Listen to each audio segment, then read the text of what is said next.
Ever get that, like, uneasy feeling when you leave the house? Like, did I really lock that door? Oh, yeah, totally. But the McDana family knows that feeling all too well. Yeah. But for them, that fear became a reality. It's a chilling story.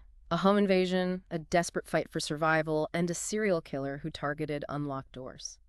We're going to take a deep dive into this case. We've got court testimonies, news reports, and even Jeannie McDana's own account in her book, Caught in the Act.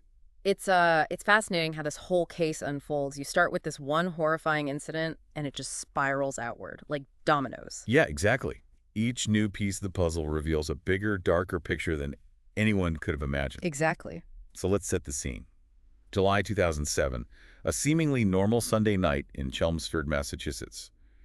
Adam Leroy Lane, a long-haul trucker, is on the road. He's got a wife and kids back in North Carolina. Seems like an ordinary guy, right? Right. But there's something sinister lurking beneath the surface. Lane isn't just driving his rig. He's stalking neighborhoods, testing doorknobs. It's chillingly calculated, like a predator looking for the easiest prey. When he finds that opportunity at the McDana residence, their teenage daughter, Shay, comes home after a night out with friends. She forgets to lock the door, a simple oversight that would have terrifying consequences. It's that everyday vulnerability that makes this case so unsettling. Absolutely. Shay goes to bed, completely unaware that danger is about to walk right through that unlocked door. And Lane slips into the house. He finds his way to Shay's room. She wakes up to a masked man standing over her, an 18-inch knife at her throat. I can't even imagine. Lane whispers to her in the darkness, "Don't scream or I'll kill you." It's every parent's worst nightmare.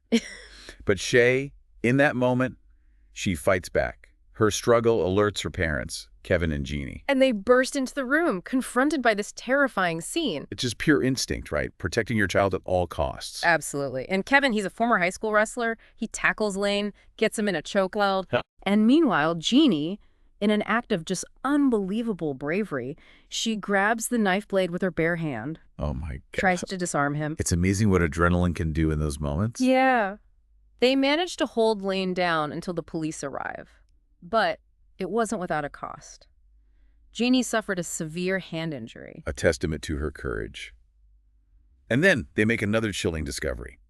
Lane's fanny pack. It contained throwing stars and choking wire.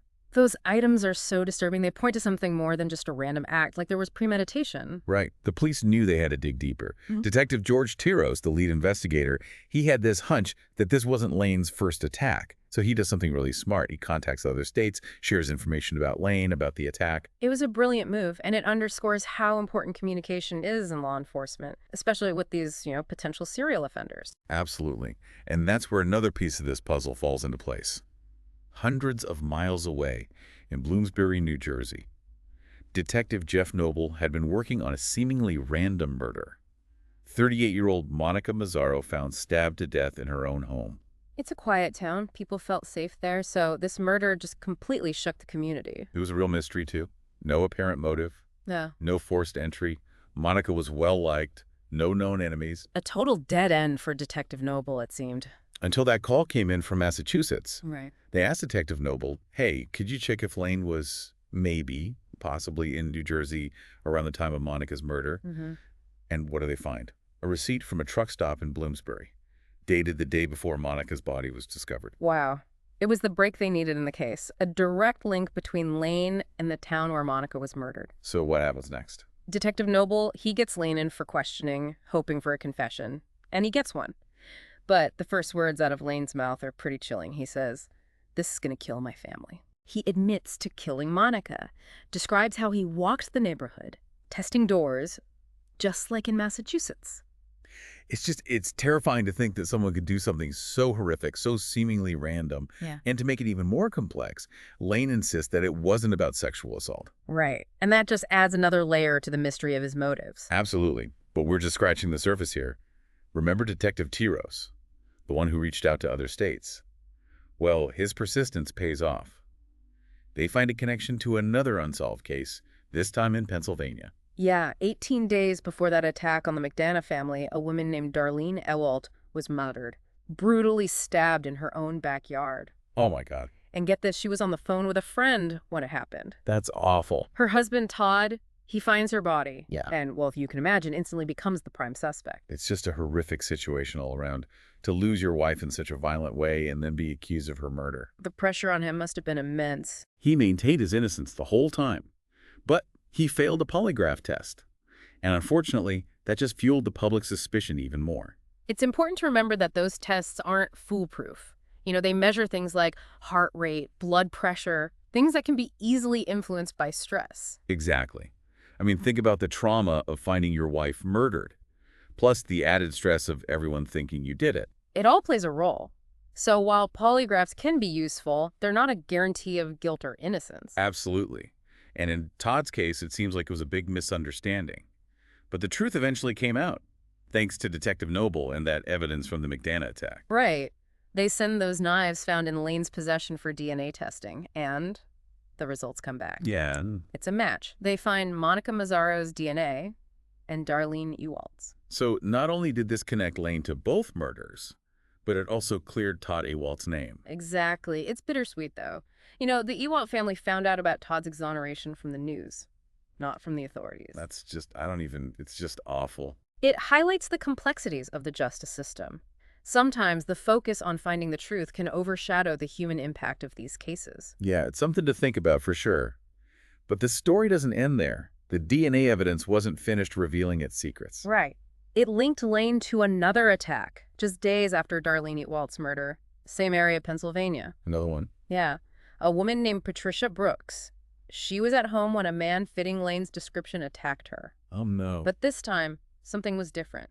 Patricia fought back. She did. She did. Forced him to run. Wow, that's incredibly brave. In his panic, Lane dropped a pair of latex gloves. And when they tested those gloves, both Lane's DNA and Darlene Ewald. It's like one piece of evidence after another, all pointing back to Lane. It really is. And it makes you realize, if it weren't for the McDana family's bravery and Detective Tyrus's quick thinking to contact other states, this reign of terror could have continued. Absolutely. Their actions didn't just help catch a killer.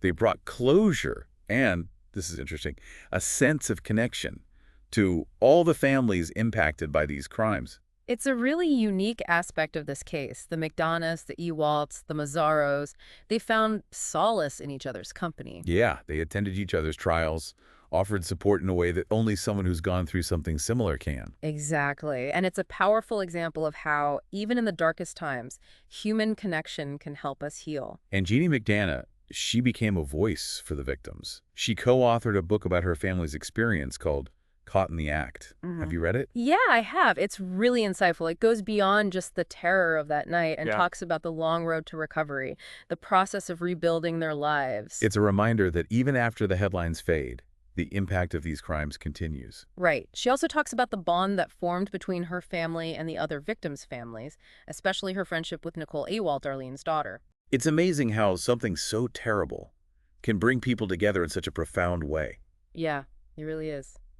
It kind of makes you think about the strength of the human spirit, finding a way to connect and support each other even after going through something so unimaginable. Absolutely. But even with this newfound connection, there are still so many unanswered questions. Why did Lane, a seemingly ordinary guy with a family of his own, do this? What could possibly drive someone to commit such horrific acts? Yeah, the lack of a clear motive is, I think, one of the most unsettling aspects of this case. Lane always maintained that he wasn't driven by sexual desire, and there's no history of violence or anything like that in his past. Right. It's a puzzle that continues to fascinate and frustrate, I think, criminologists and psychologists. I bet. There has to be some kind of explanation. Right. So what are some of the theories? Well, some experts have proposed that it was a thrill kill. A crime committed purely for the excitement of it, the power over life and death. I guess you can see that. Others point to possible mental health issues, something underlying that went undiagnosed or untreated. Yeah. But without a clear confession or explanation from Lane himself, it's all just speculation. Yeah, we're just left to piece together the fragments of what we know. Exactly. And it's important to remember that Lane's ex-wife, Miriam, she described a pretty troubling relationship. Oh, really? Yeah, she said he was emotionally abusive and that he held some pretty misogynistic views towards women. And while that doesn't necessarily explain his actions, it does add another layer of complexity to his character. Yeah, it suggests there was this darkness there, a rage that maybe, possibly, had been building for years before it erupted in these acts of violence. It's almost like there were two Adam Lanes, you know, the seemingly average family man and the cold-blooded killer. It's a duality that makes this case so fascinating and so disturbing. Absolutely. It forces us to confront this uncomfortable truth that evil can hide in plain sight, that it can lurk beneath the most unassuming exterior. And it challenges our perceptions of who's capable of violence. There's no single profile, no easy way to identify a potential killer before they act. That's a scary thought. It's a reminder that we have to stay vigilant, even in places we consider safe, because the truth is, danger can be anywhere. It really puts things in perspective. It does. But even with all the darkness and complexity of this case, there's also a glimmer of hope. Oh, yeah? The McDaniel family's bravery, their determination to find justice, and the way they channeled their trauma to help others is incredibly inspiring. For sure. It shows that even in the darkest times, there's light to be found. In human connection, in the courage of everyday people, and in the pursuit of justice. Absolutely. I think what really strikes me about this case is Detective Tyros' decision to reach out to other states. Yeah. He had this gut feeling that there was more to Lane's story, and that intuition, it saved lives and brought closure to so many families. It makes you wonder how many other cases could be solved, how many victims could find justice if we all just trusted our instincts a little more. That's such a good point. Sometimes it's easy to dismiss those feelings, Right. but you never know what they could lead to. Right. And it highlights how important communication and collaboration are, not just in law enforcement, but in our communities too. It's a good reminder that we all have a role to play in making the world a safer place, and that sometimes the smallest actions can have the biggest impact. Like locking your doors. Exactly. We may never fully understand why senseless acts of violence happen, but there's hope to be found in knowing that even in the face of evil, there's still good in the world. There is. There's courage, compassion, and a shared desire to create a better future. Well said. And that's a good note to end on, I think.